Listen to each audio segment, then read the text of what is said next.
Amara nke Onyenwe anyị Jesu Kristi na ịhụnanya nke Chukwu Nna na mmekọrịta nke Mmụọ Nsọ dịrị unu niile.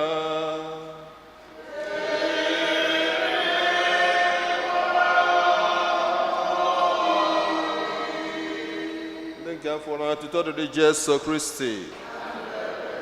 Praise the Lord. Hallelujah. Ajamas anyị na-erunye bụ nke ụka nke 15 otu nzukọ si agụ afọ. Ọ bụrụ anyị nnukwu ohere ikene Chukwu maka na ọ bụ chi, ikene ya maka onyinye nke ndụ na ife ọma dị iche iche nke ọ na-emere anyị, nke ọnụ mmadụ na-apụrụ ịkọwapụtacha.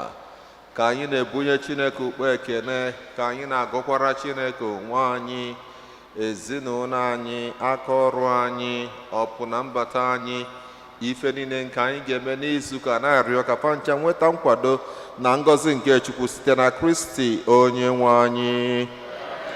N'ụzọ pụrụ iche na ajamasị a, ezinụlọ ndị be anụ fọrọ na-enye Chukwu ekene maka ngọzi ya niile.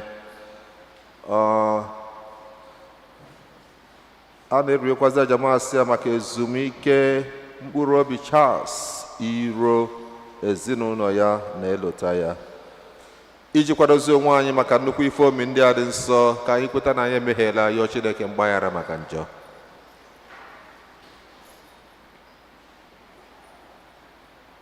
Ekwupụta m gwa Chineke ji ike niile.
Chineke ji ike niile merụ anyị ebere, gbaghara anyị njọ anyị, ga-wee duru anyị na ndụ ebighị ebi.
kọsara Chineke mkpa gị, gwa Chineke ife ị chọrọ ka o mere gị na Jamase.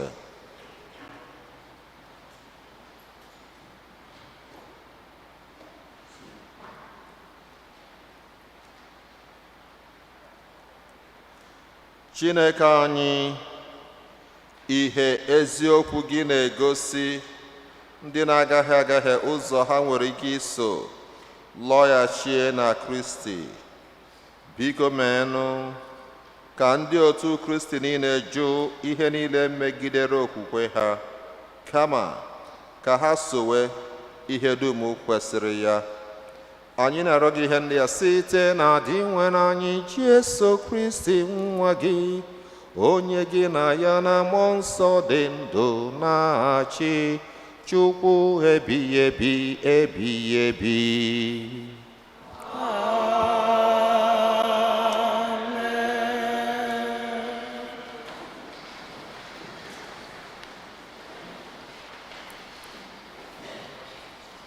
Ihe ọgụgụ ewetara n'akwụkwọ onye amụma Aịzaya. Onye nwe anyị kwuru sị, otu ahụ mmiri ozuzo na akụ mmiri igwe si n'igwe agbadata na-alaghachi azụ, wee ruo mgbe o mere ka ala doro mmiri, ka ọ ghọọ ala na-eme nri na-amịtakwa mkpụrụ akụkụ, nke na-enye onye ọrụ ugbo mkpụrụ ọ ga-agha, bịakwa nye onye na-eri nri ihe ọ ga-eri. Otu ahụkwa ka okwu si m n'ọnụ pụta na-adị, ọ naghị agba aka alaghachikwute m, na-ebughị ụzọ mezuo ihe m chọrọ, bịakwa rụchaa ọrụ ahụ m zigara ya ka ọrụ. Okwu nke ose bụrụ ụwa.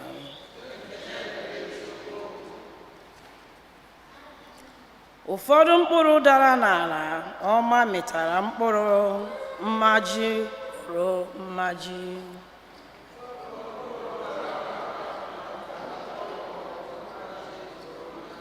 Ụfọdụ mkpụrụ dara n'ala ọma mịtara mkpụrụ mmaji kwụrụ mmaji.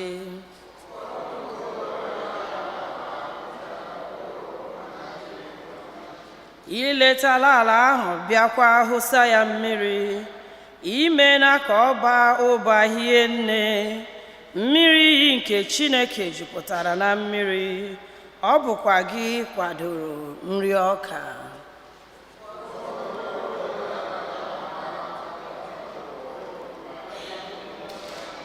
Otu ahụkwa ka isi dozie ala ha, i mere ka mmiri jupụta ọbụ ha niile, bịakwa mee ka mkpumkpu ala niile daa larịị. Ọ bụ gị gọziri ha ala metara.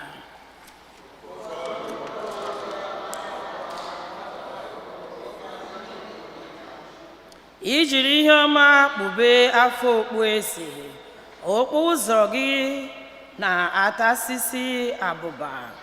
Ọhịa nta jupụtakwara na abụba gị, ọnụ ka ugwu jiri kwara uwe.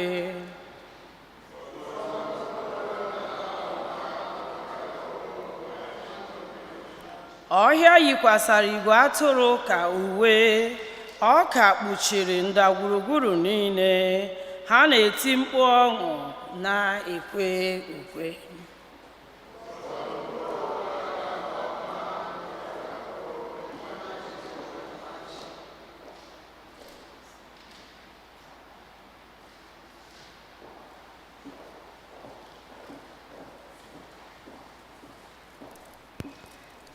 Ihe ọgụgụ ewetara n'akwụkwọ ozi Pọl dị asọ degara ndị Rom. N'ihi na echere m na ahụhụ nke oge na-erughị ụzọ ọbụla etinyere nnukwu ebube nke Chineke ga-ekpughere anyị. N'ihi na ihe niile ekere eke ji oke agụụ na-echere mgbe a ga-eme ka ndị bụ ụmụ Chineke pụta ìhè. N'ihi na Chineke doro ihe niile ekere eke ka ha n'ihe efu, ọ bụghị site n'ọchịchọ nke ihe ekere eke, kama n'ihe nke Chineke chọrọ, kama n'ihi na Chineke chọrọ ka ọ dị otu ahụ. Ma olileanya anyị bụ nke a, n'otu ụbọchị ihe niile ekere eke ga-enwere onwe ha pụọ n'agba nke ire ure, wee soro ịnọnyere onwe ya ahụ dị ebube nke ga-adịrị ndị niile bụ ụmụ Chineke. N'ihi na anyị ma na ruo ugbu a ihe niile ekere eke jikọrọ ọnụ na-asụ ude dịka nwaanyị ime na-eme. Ọ bụghị naanị ihe ekere eke, anyị onwe anyị kwa bụ ndị nwetara mkpụrụ mbụ nke mmụọ nsọ, na-asụkwa ude n'ime mmụọ, na-atụ anya mgbe a ga-agbapụta ahụ anyị. Okwu nkọsebụwa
Onyenwe anyị nọnyere unu.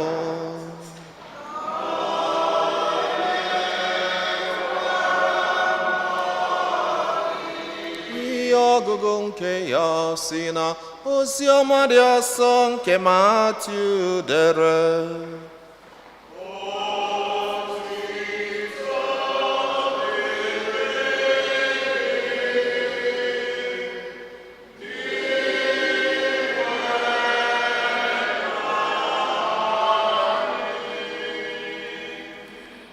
Jesu hapụrụ ụlọ ahụ gaa n'ọnụ mmiri ebe ọ nọdụrụ ala na-ezi ndị mmadụ ihe.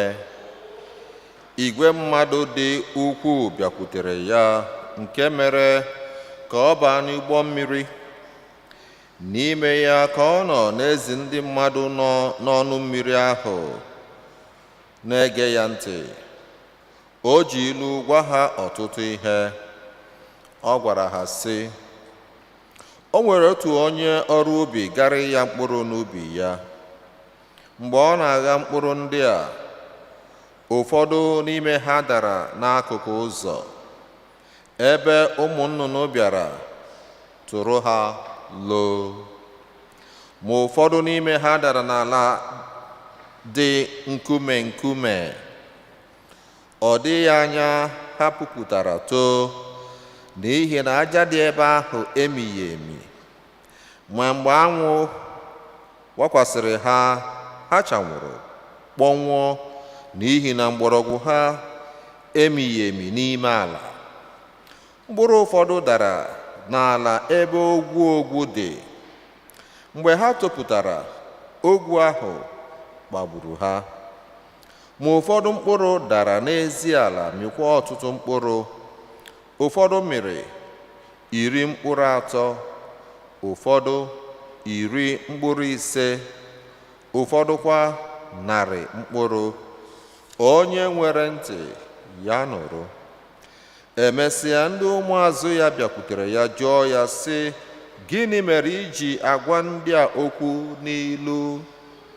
Jesu zara ha sị, naanị unu ka ọ dịrị ịghọta ihe omimi nke alaeze Chineke.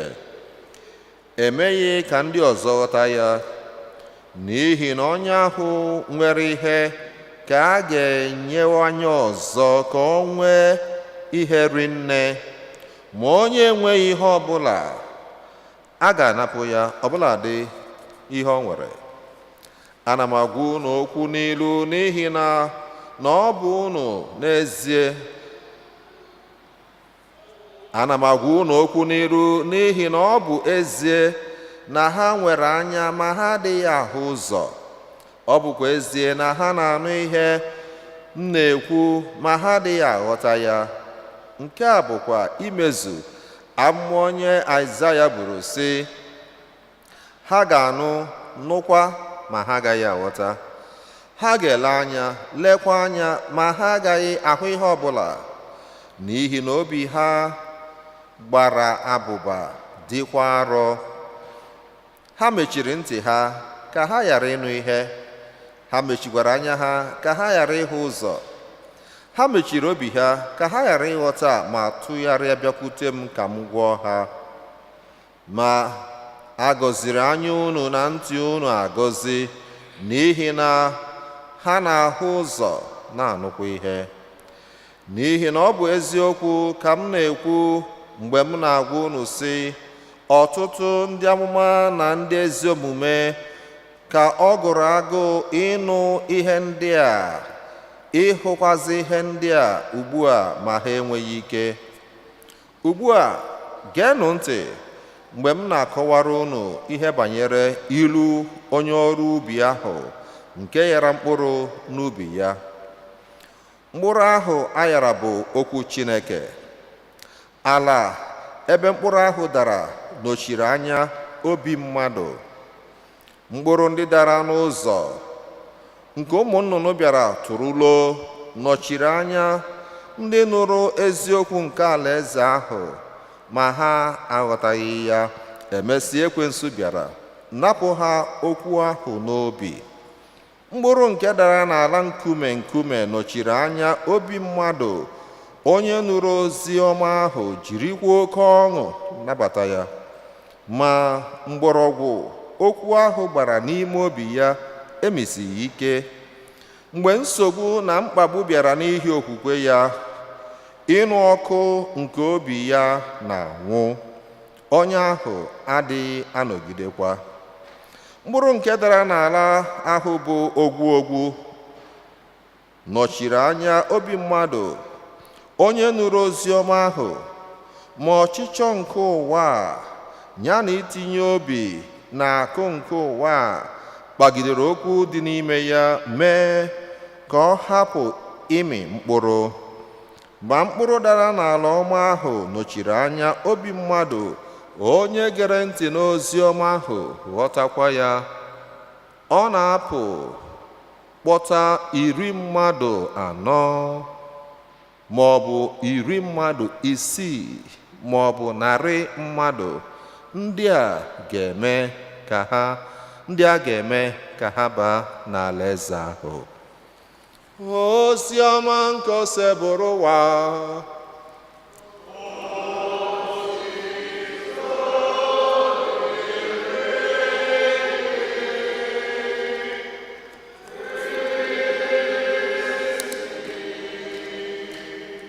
God is good. And all the time.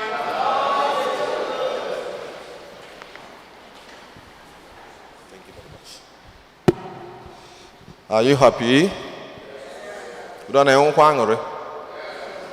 Aṅụrị gịnị ka ị na-enwe? ọ gịnị na-eme ya obi aṅụrị? Na anyị mere gịnị? Mana iru na-ada atọ n'ọchị. Ai, enwere ka iru adịchọ dịka ejere mgbaru, ọsọ iru sista na abụọ na-atọ ọchị. If you're happy and you know, clap your hands. Hello, Miss Nina Wangere. If you're happy and you know it, and you really want to show that you're happy and you know it, clap your hands. If you're happy and you know it, shout amen. If you're happy and you know it, and you really want to show that you're happy and you know it, shout amen. If you're happy and you know it, laugh for Jesus. Ouch. If you're happy and you know it, and you really want to show that you're happy and you know it, laugh for Jesus. If you're happy and you know it, hug your neighbor. See, I want them all got drinking number. If you're happy and you know it, hug your neighbor. See, I would do the drinking one more. If you're happy and you know it, and you really want to show that you're happy and you know it, hug your neighbor. Say who goes there and go. If you're happy and you know it, do therefore.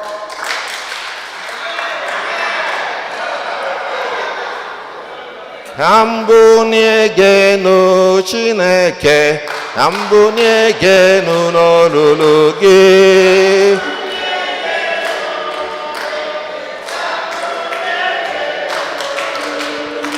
Ambunye genu Chineke, ebunye genu n'oruru gị.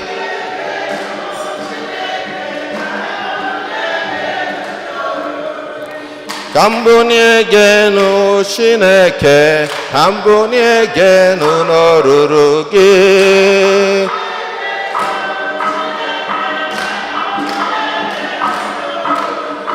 Ọgọzigo gị Chineke si n'ọgọzela m ebighị ebi.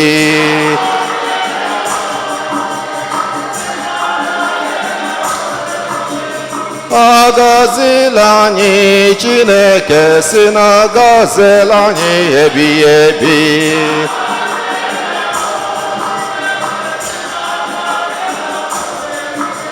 Shimle Eze Shimle, Eze Shimle, Eze Shimle, Eze Shimle, Eze Shimle. Ọkpara Chineke, onye abụọma na-adị mma, anyị abịawo n'iru gị. Nna nara anyị gọzie Chimle, onye abụọma na-adị mma, anyị abịawo n'iru gị. Nna nara anyị gọzie. Agụ nwa Maria, onye ihe niile dị n'aka ya, anyị abịawo n'iru gị. Daddy nara anyị gọzie Chimle,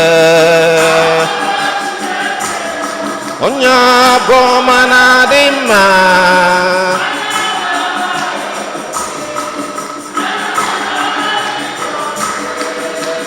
Ọkpara Mesaya, onye ihe niile dị n'aka ya, anyị abịawo n'iru gị. Daddy nara anyị gọzie Chimle.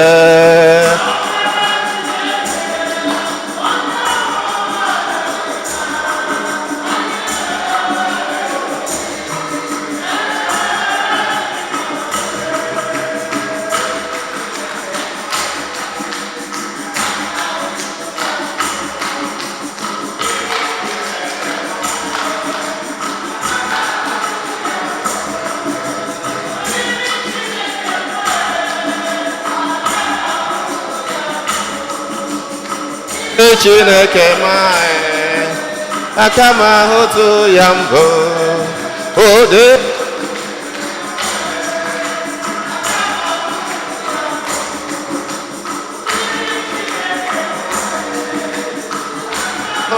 ya mbụ n'ezie.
Glory be to the Lord in the highest.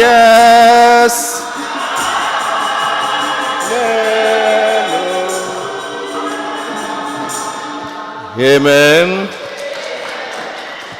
God is good, and all the time.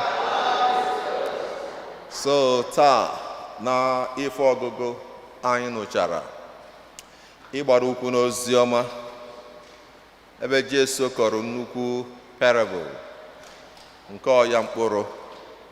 Ajụjụ m ga-achọ ka anyị ncha na-ajụ onwe anyị bụ, kedu ụdị obi nji anabata okwu Chineke? Kedu ụdị obi nji anabata ya? Ị mara Jesu kọrọ akụkọ taa ọkwa gbasara gịnị? Ọya mkpụrụ. Onyinye kachasị onyinye ewepụ Jesu Kristi Chineke nyelu mmadụ bụ na okwu ya dị n'akwụkwọ nsọ. Ya bụ nnukwu onyinye Chukwu nyere anyị. Maka na ife dị n'akwụkwọ nsọ abụrụ just ancient writings of a people. Ife afọ bụ living voice of God, okwu Chineke dị ndụ. Kpata na mgbe ọbụla a sayere ya na-agụ ya, kedu onye na-agwa ya okwu mgbe afọ? Chineke.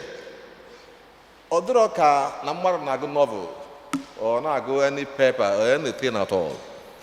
Ife a na-agụ ife afọ bụ okwu Chineke. And ọ bụrụ na anyị bịa ife dị ka ụka ma ọ bụ gathering ọbụla, maybe retreat or prayer meeting, agụ akwụkwọ nsọ, Chineke na-ekwu okwu mgbe ahụ. Mgbe ọ bụla anyị bịakwara n'ụlọ ụka, okwu Chineke afọ ọ na-ada, a na-ekwu ya maka na a na-agụ akwụkwọ nsọ, a na-enyekwasị nkọwa, mana ife dịzi na ya bụ kedu obi nji anabata ya. Ọ ya ga-eme na okwu afọ ga-adị ile, na okwu afọ rụrụ ọrụ bụ gịnị? Obi eji nabata ya. Ndị Igbo ji asịrị na ọ bụrụ na ekwusie nụọ asị na onye ekwulu emeka gịnị? Ekwuka. Mana ekwuo ma anụ ya dịka ife ekwuru Awụsa na Okwute. So n'obi eji anabata ya. Ife Jesu ji kọọ this parable, scripture scholars gwara anyị, bụ ka o lotalụ ndị na-ege ya ntị na ndị apọstụl at this time na akwụkwọ nsọ ọ na-achọ izipụ ha ọlụ. So ọ na-enyefe instructions na-agwa ife a ga-emegasị. So wee kọọ akụkọ a ilotalụ n'akụkụ nke fọnwa bụ ndị ọ na-ezipụ na okwu Chineke ada agbanwekwa agbanwe, ọ na-abụ the same. Otu afọ ọ dị mbụ ka ọ mere gịnị? Ka ọ dị taa, ka ọ ga-adịgide wee ruo one mgbe. Mana ife na-emezi na okwu afọ ga-aba uru bụ na ọ bụrụ na ewere ezi obi wee nabata ya. Take for example, ọ bụrụ na na Mass a na-afa aka na aja Mass, ọ bụrụ na fara n'aka ụka wee sị onye nwe anyị nọnyere unu, kedu ife anyị na-aza? Ịma na ọtụtụ oge na anyị nwee ike kwuo ya ma uche anyị ebe na gịnị, even uche anyị nwee ike dị ya, mana okwu afọ ekwuru onye nwe anyị nọnyere unu ya, ọ dị na mind, ọ batara n'obi, ejiri obi wee nabata ya. Ma ọ bụ let's say na you in a listen to maybe Father ministry and ekpere or ịbịa ụka, I say it is well with you. Ịma na onwe ndị okwu afọ ga-enye ụgwọ nsọ, nwee ndị ọ ga-abụ part of the things e kwuru. Amen. Asị na gịnị mee? Onwe ndị ga-eme gịnị? Ga-abụfa gele ya, kedu ife ọ ya emelụfa? Ọgwọ ọrịa, ọzi ekpere, ife ọ na-achọ enweta ya. Nwekwa nke ga-abụ egeli ọ bụrụ part of ife a na-ekwu. Kedu ife dị iche? Ofu okwu afọ ka e kwuru, mana ife dị iche bụ gịnị? Reception. Otu esi nabata ya. Ọ ife Jesu ji wee kọọ this parable. O wee kọọ na-enwere ụdị ụzọ obi anọ. Nke mbụ nke ọ kpọrọ roadside heart, obi dịka nke nọ n'okporo ụzọ. Now, road dị paved. Ịtụrụ apụ ọka ebe afọ, ọ ga-amị. Kedu ife ga-eme? Anyị da na ants tara ya, ma ọ bụ na nnụnụ, ma ọ bụ ụmụaka gbachapụrụ ya, ma ọ na moto lili elu. So o nwere ife ga-eme ka ọ mịa. Ịma na ndị Igbo si na osisi nọchiri ụzọ, kedu ife na-eme ya? Ọ na-anata akpa mma, so na arụ a na-afụ ya. Kedu ife bụ obi ikpochi ya kpochi ya bụrụ concrete? Ọnọdụ ka mmadụ ya imake up his or her mind si n'otu a ka ya ga-esi bie ndụ ya. Ị mara sometimes ndị mmadụ na-ekwu sị it is my life. O nwere onye agwa m otu mmesi wee mee gịnị? Nọ ndụ onye it is my life. Ị na-anụ asụsụ a ma na-ekwu ya? No, it is my life. By the way, it is not your ọ bụrụ ndụ. Maka o nwere onye nyere onwe ya ndụ. Kedu onye nyere anyị ndụ? So na nsigodo it is my life, nobody gonna tell me otu mmesi wee bi ya. Ọ bụrụ eziokwu dị. Okwu afọ abụrụ dị eziokwu. Okwu afọ bụ error. so onye si na nọ ndụ ya n'otu osisi ya ka ya esi wee bịa ifu na onye afọ adịgo made up. So o nwere ozi ife ịgwala ya ọ ga-eme gịnị ọ ga-ege like na mmadụ na-eje nzukọ a na-abịa meeting ka a tụọ ala otu a ga-esi wee butu ọkụ a ekwugo anyị nwere meeting taa ife anyị ga-atụ alụ ya bụ ka anyị butuo n'ọkụ a na ife a ga-atụ alụ ya ofu onye nwere ike si na bi ya kpebie na ife anyị eji butu ọkụ a bụ na otu esi agba atịla ọgwụ onye anọdụ onye aligoli elu n'otu a ga-esi mie nke ọzọ asị onye ọzọ kpebie n'obi ya na ife anyị eji butu ọgwụ alada ka anyị edebe aligolu nke ọzọ asị ofu onye kpebie n'obi ya na ife anyị eji butu ife abụ atụọ ya ụdọ adotuo ya anụ nke ọbụla kpebiri nọ anyị da na emeli otu ọmụmụ na emere ya abịa nzukọ afọ a ga-enwe agreement maka na gịnị mere onye ọbụla ekpebigo n'obi ya obi afọ emechigo n'otu a ya si chọọ ka a ga-esi wee mie dị afọ onwere ozi ha na-abịalụ nzukọ mana ọ bụrụ na adị open to dialogue onye otu Kristi a disciple ife ọ pụtara n'okwu Grik bụ elena ya onye na-amụ ihe and onye na-amụ ihe bụ onye dị ready ka akụzieli.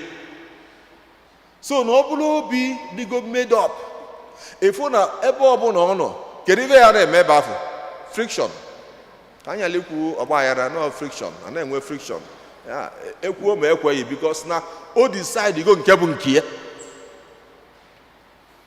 Again Jesus sị na o nwere obi dị ka anọ okwute kedu ife ọ sị mere ebe afọ na akụrụ mkpụrụ ebe afọ ọ bakwara na ana o mana maka ife na gịnị mere na okwute dị ya o miri emi nsogbu pụtazie gịnị na-eme ya ọkpọnwụ. It is like onye na-efe Chukwu ma ife dị mma enwezia challenge kedu ife a ga-eme asị na Chineke nọzikwa ya but God, where are you? Why me? Ọ bụrụ na ọ bụrụ onye ka ọ ya abụ God, why? Mgbe Jesu nọ n'obe wee sị Eloi Eloi lama sabachthani Chineke azara ya ọ zara ya n'ebe a nrata isi kube maka na ife ọ karịa ọ ya eme. I tell people na sometimes Chineke na-aza ekpere n'ụzọ atọ.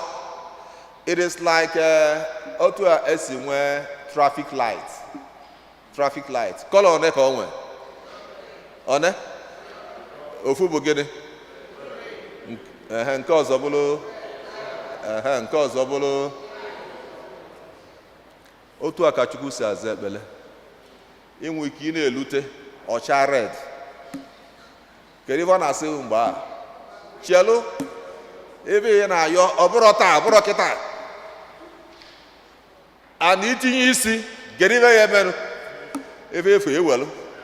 So mgbe ụfọdụ Chineke eme yoo ya and sometimes ị na-efụ na mgbe o ji abụkarị red ya mbụsọ dị gị ọsịsọ ị na-arụ na against time ị na-elu na-acha red ị na-elu na-acha red nwere ihe ihe eme Chineke si gị mee gịnị chelu na ọ bụrụ kịta. Mgbe ụfọdụ ọcha yelo ọ bụ na ọ sị gị uche ya ụdịkwu ya o na nwekwu ike mịa wọkụzi na ọcha red mana mgbe ụfọdụ kwa ịpụta ọcha ị na-ayọ ọ na-aza ị na-etinye isi ya sị gị welcome onwe nke na-achị isi ike onye ọzọ bịa sị ya mba ịbata sị n'oge ịwa ka a na-eche. Otu Chukwu si aza ekpere and n'ụzọ ife taa the traffic lights fanchapụ for your safety. So na osigodu ka ichelu all for your welfare.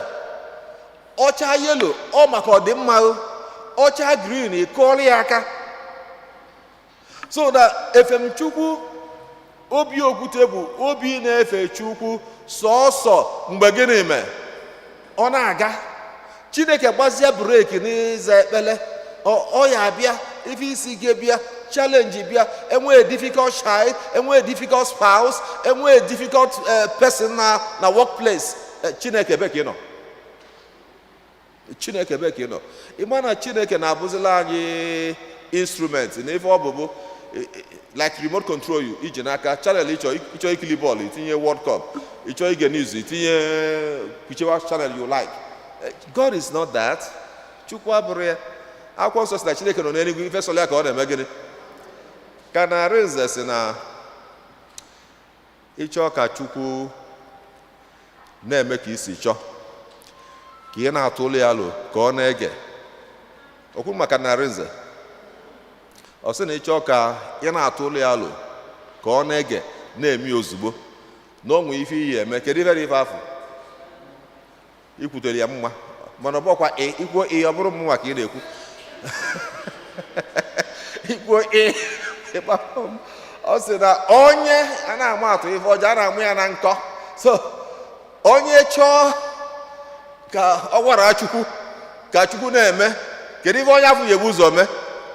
Ọ nwụrụ, ọ nwụzie, o jee n'igwe nye na Chukwu anọdụzie. Chineke chọzie ọsị ya onye nwaanyị ka eme ya otu a, Chineke ekwe. Onye nwaanyị ka eme ya otu a, Chineke ekwe. Mana ọ bụrụ na ọ nọ ebe a kedu ife onye ga na-eme? Nke ọ bụla Chukwu kwuru o mee gịnị? Mana ọ dịghị ọsịsọ ka ị na-agwụ ya ka ọ na-eme ozugbo. Kedu ife onye afọ ya eme? A sị na isi na ọ bụrụ m onye afọ ị na-awa anya ife onye ọ bụla ya eme bụ oburu ụzọ nwụchụ anyị eri osikapa n'isi ya kwubezili ya na eluigwe ya eme gịnị? Ya kwụ ụgwọ. Ọlụzi ebe afọ ọ na-ayọtala anyị ayịyọ. So ịfụ na ife ka na-achịkọwa ihe afọ bụ na ụwa bụ nke Chukwu wetara eme gịnị? Were nke Chukwu wetara. Ọ da-abụ oge niile ọta nke dị mfe. Ndị nkụzi n'ebe a mara sometimes a na-enwe challenging topic a na-akụzi na class. Sometimes ọ bụrụ mathematics enwe simple equation, mgbe ụfọdụ enwe quadratic equation. So otu afọ ka o si adị, there are days ọ ga-adị easy, there are moments ọ ga-adị challenging, ngwa mgbe ọ ga-adị so difficult na ị ga-asị Chineke why? Ijigodo why ijosi ya ikunikwa na Jesu kpekwuru sị onye nwe anyị asị m kwuo ka gịnị mee? Ka iko aga. Mana iko afọ galụ ọmalụmesịa buo ya.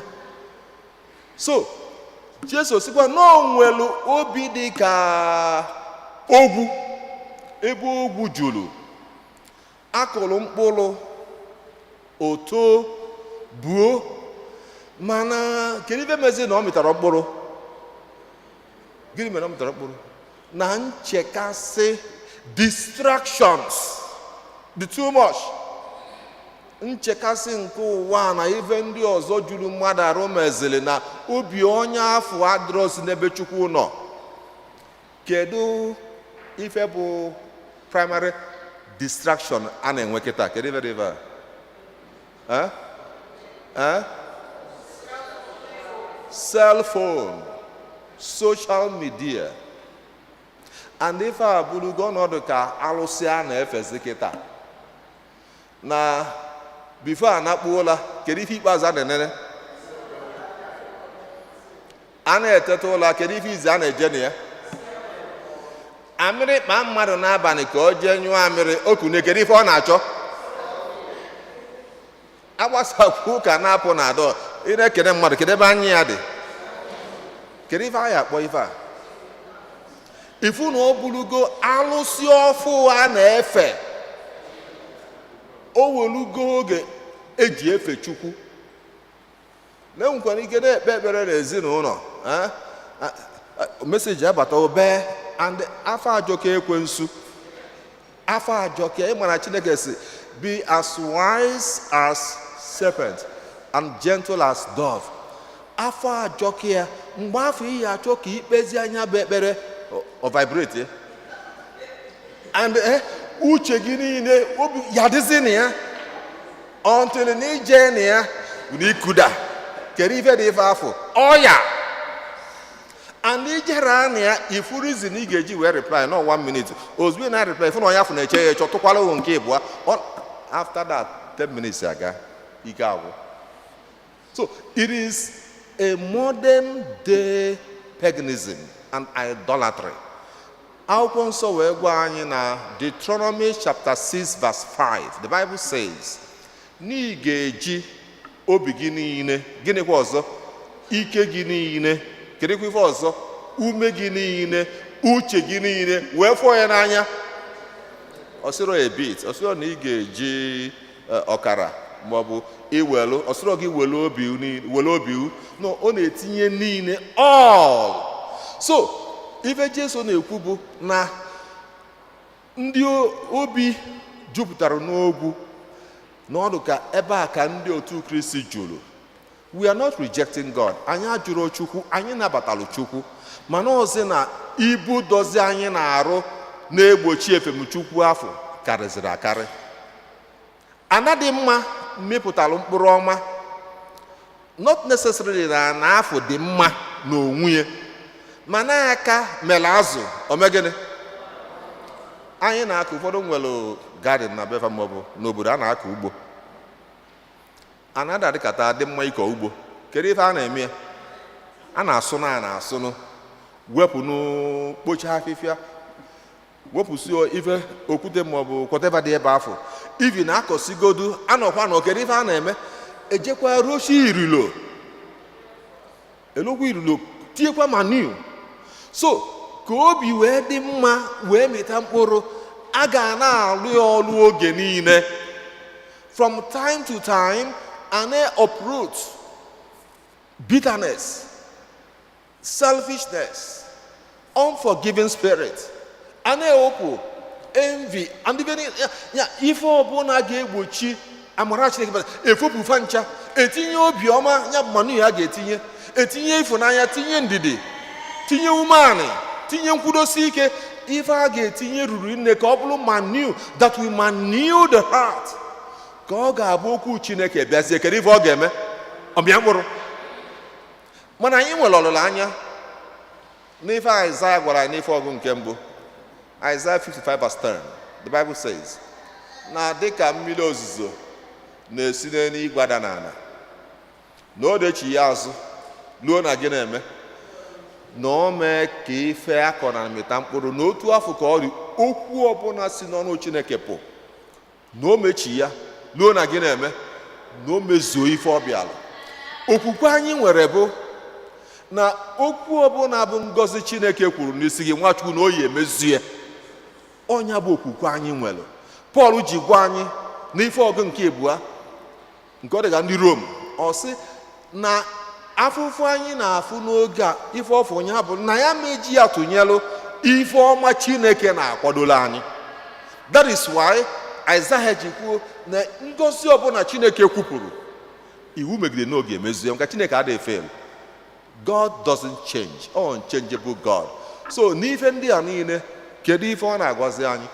Ka anyị were obi anyị niile tie n'ebe Chineke nọ, yọọ Chukwu ka onye anyị amara ifopụsị ife ga-eme na okwu ya ama amịta mkpụrụ n'ime anyị, ka okwu ya nke anyị na-anụ taa mịta mkpụrụ n'ime anyị, wetara anyị ngọzi n'uju site na Kristi onye nwe anyị.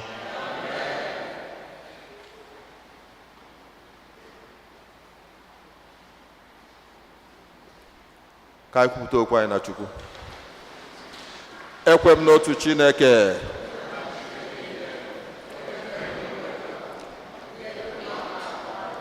na ndị anaghị ahụ anya, ya na otu onye nwe anyị Jesu Kristi, so otu nwa Chineke mụrụ, nna mụrụ tupu ụwa tụ ụwa niile. Chukwu si na Chukwu, ihe si n'ihe, ezi Chukwu si na ezi Chukwu. Amụrụ ya nwee emeghị eme, ya na nna bụ otu ihe, ya ji bụrụ Chukwu, onye si na ya mee ihe dum, onye maka ihe anyị bụ mmadụ na maka ihe nzọpụta anyị siri n'eluigwe gbadata. O were ahụ na Virgin Maria site na mmụọ nsọ, ọ bụrụ mmadụ, abịa kpọgbuo ya n'obe n'ihi anyị n'oge ọchịchị Pontius Pilate. Ọ taa afụfụ, nwụọ, enie ya, ma o bilitere n'ụbọchị nke atọ ka akwụkwọ nsọ si kwuo. Ọ rọgoro n'eluigwe, nọrọ n'aka nri Nna, ma ọ ga-abịaghachi ọzọ n'ebube ya ikpe ndị dị ndụ na ndị nwụrụ anwụ ikpe. Onye ọchịchị ya na-enweghị njedebe. Ekwere m na mmụọ nsọ, onye si na nna na nwa pụta, onye a na-esebu na-etokọrọ onye na nna na nwa, onye si na ndị ama kwuo okwu n'otu nzukọ nsọ Katọlik na Apọstọlik, ekwupụta m otu baptizim nke mgbaghara njọ. Ana m atụ anya mbilite n'ọnwụ ndị nwụrụ anwụ na ndị ụwa ga-abịanụ.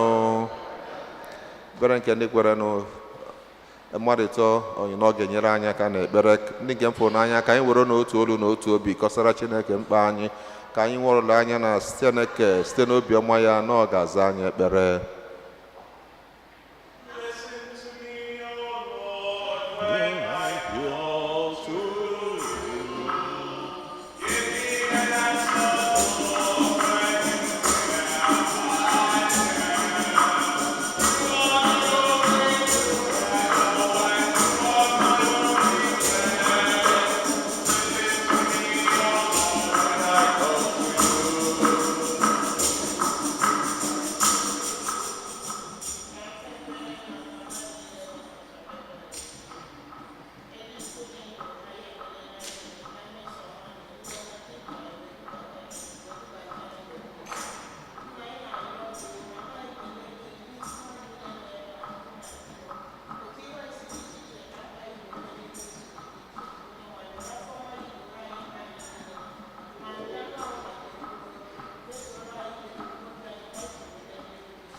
tinyezie mkpa ibu n'obi wee bịa Igbo Mass.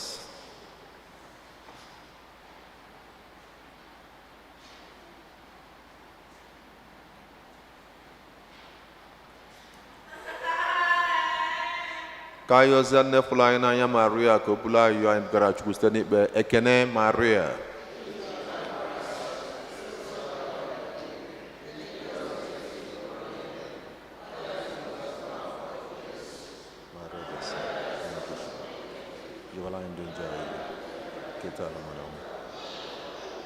O Chukwu onye pụrụ ime ife niile, n'obiọma na ebere gị biko chee ntị n'ụlọ arịrịọ anyị ma mere anyị karịa ka anyị pụrụ ịyọ gị site na Kristi onye nwe anyị.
ka aja m na nke unu pụrụ ife ga-asọ Chineke ji ike niile ịnara.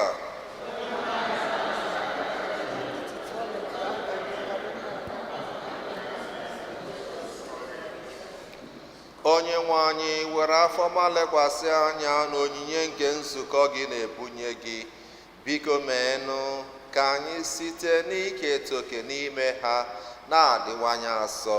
Anyị na-arịọ gị ihe ndị a site na Kristi onye nwe anyị. Onye nwe anyị nọnyere unu.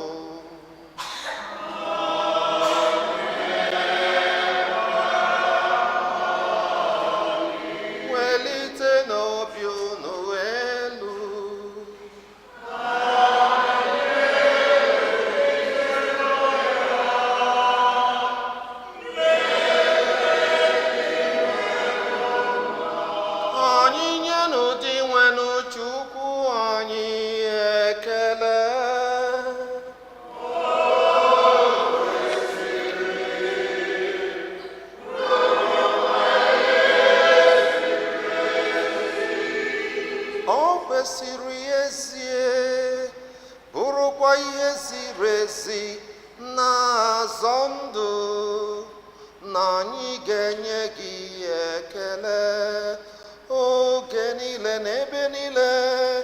O nna dị nsọ, Chineke ji ike niile, onye dị ụwa tụ ụwa, site na Kristi dị nwere anyị, onye sitere n'obe ya na mbilite n'ọnwụ ya zọpụta anyị na njọ na ọnwụ ebebe, sitekwa na ya kpọbata anyị n'ọkwa dị otito, nke anyị ji bụrụ agbụrụ ahọtara ahọta, ndị nchụaja nọ n'ọkwa eze mba dị nsọ, ndị Chineke nwetara onwe ya, ka anyị bụ ndị si n'ọchịchịrị kpọbata n'ihe nke gị dị ebube, na-ekwupụta ọrụ gị n'ụwa niile. N'ihi nke ya, anyị na-eso igwe ndị mmụọ niile nke eluigwe na-eto ebube gị oge niile n'ukwe na-ekwe.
Nna anyị dị nsọ, ezie sọ gị na-edo ihe dum nsọ.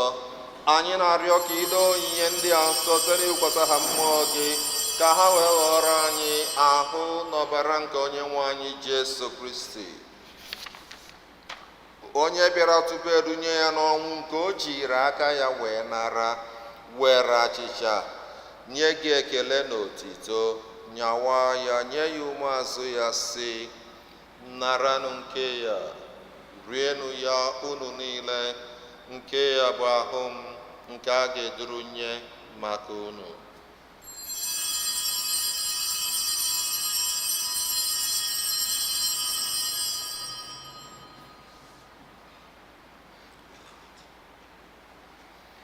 Otu akwa ka o si mee mgbe ha richara nri anyasị, o buru iko mmanya, nyekwa gị ekele na otito, bunye ya ụmụazụ ya, sị, naranụ nke ya, ṅụọnụ ya unu niile, nke a bụ iko nsọ nke ọbara m, nke ọgbụgba ndụ ọhụrụ dị ebe ebe, a ga-agba ya n'ihi unu na n'ihi mmadụ niile, ka e were gbaghara njọ, na-emenụ nke ya na ncheta ke.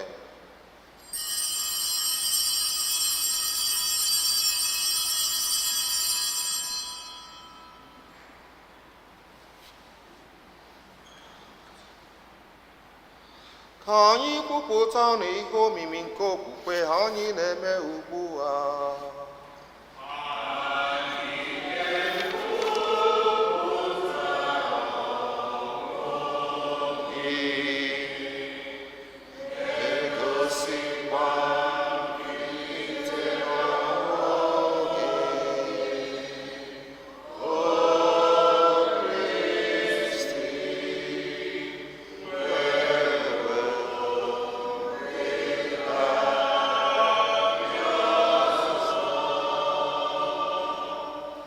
Na ncheta nke ọnwụ na mbilite n'ọnwụ nke nwa gị, anyị ebunye gị achịcha nke ndụ na iko nke nzọpụta, na-enye gị ekele n'ihi na ị kwere ka anyị dị mma ịkwụrụ n'iru gị na-efe gị. Anyị ji umeanị arịọ ka anyị na-eketa oke n'ahụ n'ọbara Kristi bụrụ otu site na njikọ nke mmụọ nsọ. Nna, cheta nzukọ gị gazuru ụwa niile, mee ka ịhụnanya gị jupụta ya. Gọzie popu anyị bụ Leo na bishọp anyị bụ Robert na ndị ofufe ọlta gị niile. Chetakwa ụmụnna anyị ndị ji okwukwe were gaa n'ezumike nke ọnwụ. Kpọbata ha na ndị ọzọ niile nwụrụ anwụ n'ihe nke ihu gị. Biko mere anyị niile ebere. Ka anyị soro Virgin Maria dị ngọzi, nne nke Chukwu, nakwa ndị apọstụl na ndị nsọ gị niile ndị mere uche gị were keta ndụ ebe ebe. Ka anyị sorokwa ha na-eto gị na-edo gị ebube site na Jesu Kristi nwa gị. Ihe niile kere eke na-eso ya bụ Kristi, na-esikwa n'ime ya na n'aka ya, n'ịdịkọ n'otu nke mmụọ nsọ, na-enye gị bụ Chukwu Nna ji ike niile, nsọpụrụ na otito niile, site n'ụwa tụwa niile.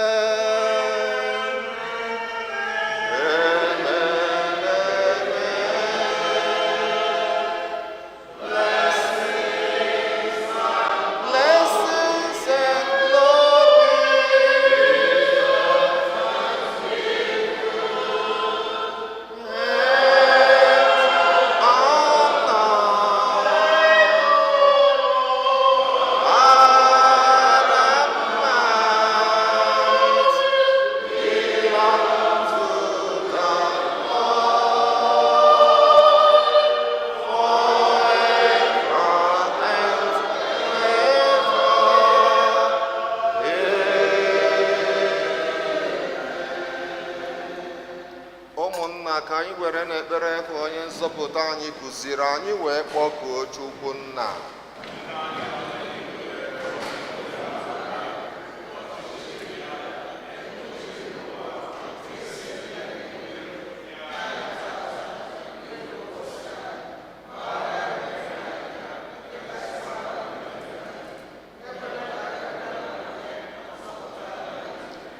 Zọpụta anyị na-arịọ o sebụrụ ụwa na ajọ ife niile. Were ebere nye udo n'oge nke anyị site n'inye aka ebere gị. Ka a zọpụta anyị na njọ oge niile, anyị were gbanahụ nsogbu niile. Were nchekwere nsọ na-atụ anya maka mbịaghachi nke onye nzọpụta anyị Jesu Kristi. Onye nwe anyị Jesu Kristi, gwara ndị apọstụl gị, udo ka m na-ahapụrụ unu, udo nke m ka m na-enye unu. Elekwana ya na njọ anyị gị aka, ma lekwasị ya n'okwukwe nke nzukọ gị. Nye ya udo na ịdịkọ n'otu ka uche gị siri chọọ, gị bụ onye dị ndụ na-achị ebe ebe. Udo nke ose bụrụ ụwa dịrị unu mgbe niile.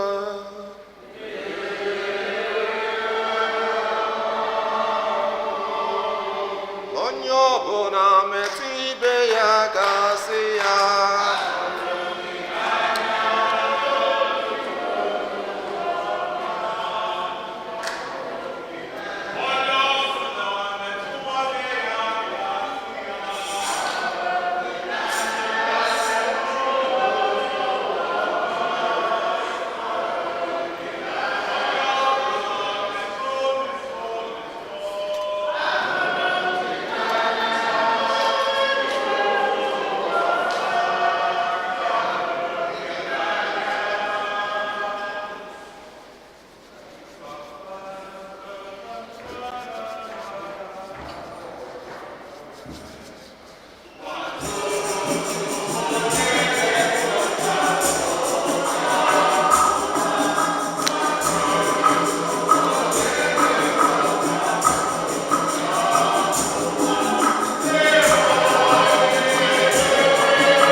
n'ụwa ha dị ngọzi bụ ndị a kpọrọ n'oriri nke nwa atụrụ Chineke.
These are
Ka anyị rịọ arịrịọ. Onye nwe anyị, site n'iketa oke n'ihe omimi nke ahụ n'ọbara Kristi nke ya, biko meenụ ka amara nke nzọpụta gị na-ebuwanye n'ime anyị oge ọbụla anyị natara ihe ọgbụgba ndụ nke ya. Anyị na-arịọ gị ihe ndị a site na Kristi onye nwe anyị.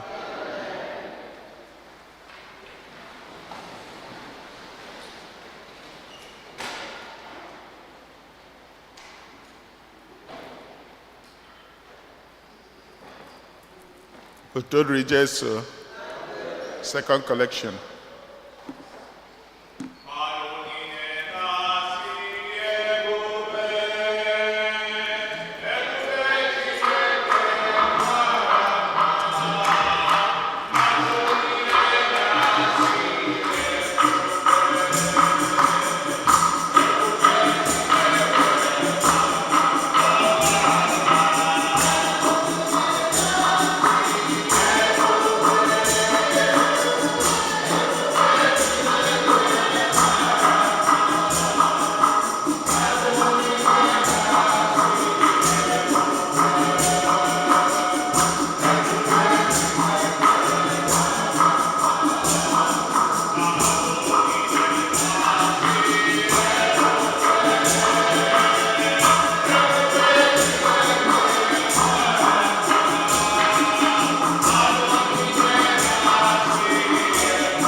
Otodri Jesu, here are parish announcements.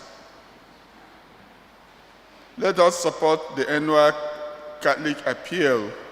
Our goal is $26,804, and together we can achieve it. Every gift matters. Envelopes are available in the back of the church. Thank you for your generosity. The flower circles from our garden are now available for dedication during the summer months. The minimum donation is $30. We have many circles available. To reserve yours, fill out the form in the bulletin. Registration for our religious education classes is now open. We welcome all families to enroll their children and continue growing together in faith. For more information to register, please contact the Rectory office. Registration for the 2026-2027 school year is now open at Blessed Sacrament Catholic Academy. We invite families seeking a faith-filled, high-quality Catholic education in a safe and nurturing environment to learn more. Financial assistance is available. Please call 718-235-4863 to schedule a tour and discover how Catholic education is within reach. Next week, we will be welcoming the Corona Self-Help Center, a center that aids people struggling with addiction. They will be sharing their testimony with us. Please give them your attention and support. Please note that the rectory will be closed on Fridays during the summer months. Regarding Father Jose's letter, because I am going to go to the bulletin, you got a form there where you can complete it, put it like in the olfactory basket, so that they can begin to send you your own church envelopes. So they are emphasizing that to be part and to be part of what we are doing in the parish, you could see it now collect the envelope for your Sunday and other masses offerings. This is the second Sunday of the month of July. Last Sunday I switched with that's Annie because I'm amongst the father. So Ndine, your own offer, special blessings today. The choir.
Third Regis, our general meeting, our second Sunday of August, and on the 9th of August. Onye isi ndị nna chọrọ ka ukwure ndị nne. Otodu Jesu.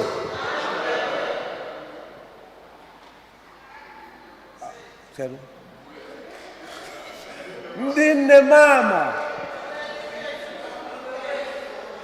ndị nne mama a sị m na echezi ya eche biko ndị nna m bịazie unu na ihe unu mere ọ bụrụ na anyị unu na-eme competition ọ bụ competition but na anyị ghọtara ihe unu mere and ọ dị anyị n'obi but anyị na ụra na-eme competition so anyị si unu daalụ unu emeka udo dịrị onye ọbụla. All great lesson from Nina in organization and everything. Otodri Jesu.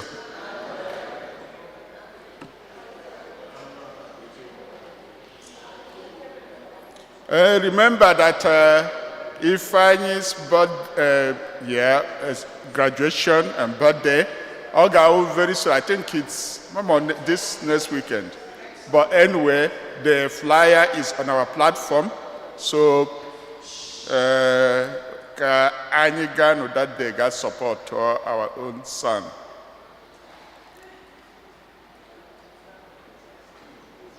Continue to subscribe to Father Cosmos's brochure, Maka the Silver Jubilee Celebration. You know who to reach out to, Ma Echo, Ozo Okolo, Dr. Mozo, Dr. Uche Konkwo, you know, any one of them. If you reach out to them, they will tell you how to complete that, that process of being part of that event. It's our own event, and it is coming soon.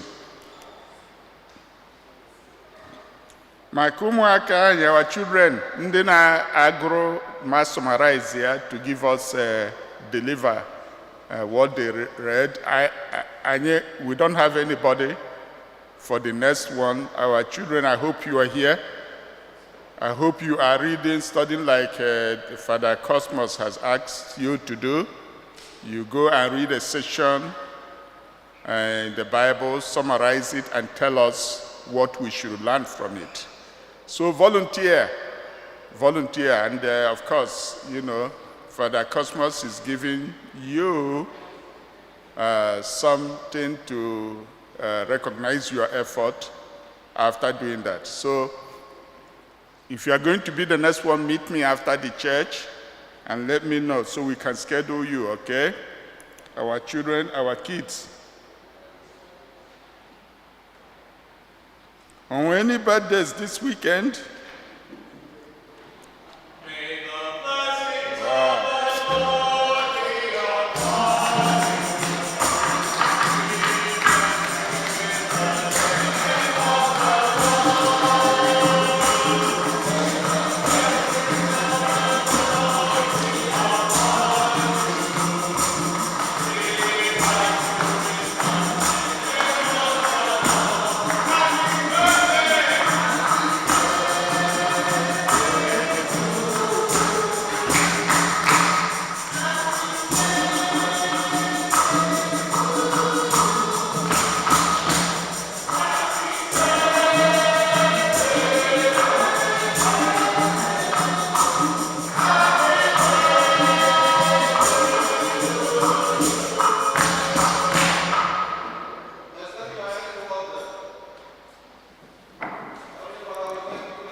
Third Regis, on where any anniversaries?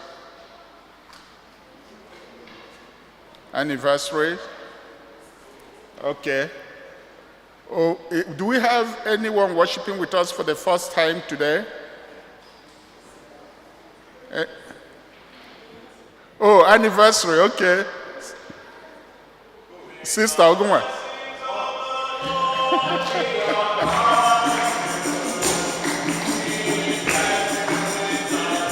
Sister.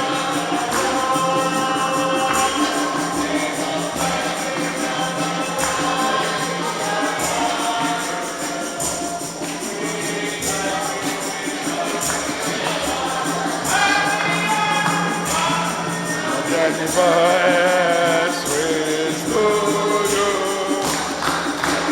Happy anniversaries to you.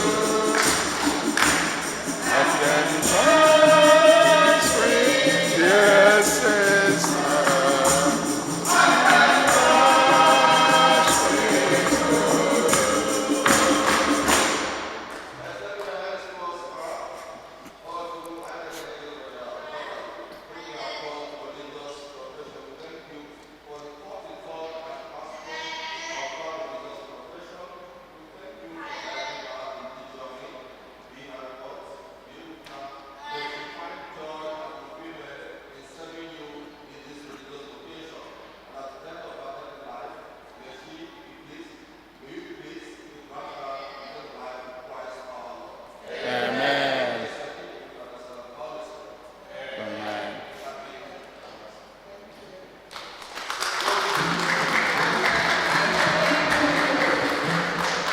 Yes, we are counting.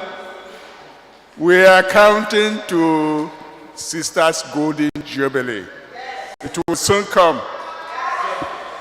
It will soon come. We are counting. So in a few, 7 more years?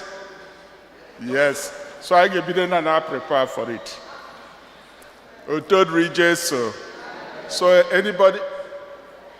Okay, anybody worshiping with us for the first time, please stand up and come and tell us who you are. I see, I have money on Ikokia, so, but I don't know who, we don't know Onyeni and Akoko.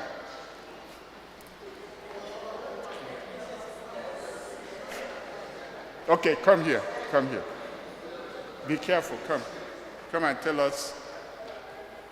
Come and tell us who. Introduce yourselves and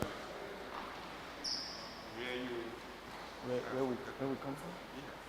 Praise the Lord. Praise the Lord. My name is Zion. I'm from, obviously, we come from Nigeria. This is my wife.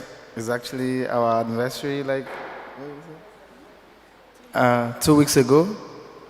And this is my first daughter. Her name is Estelle. You want to say her name? E-S-T. Oh. E. You have to spell it?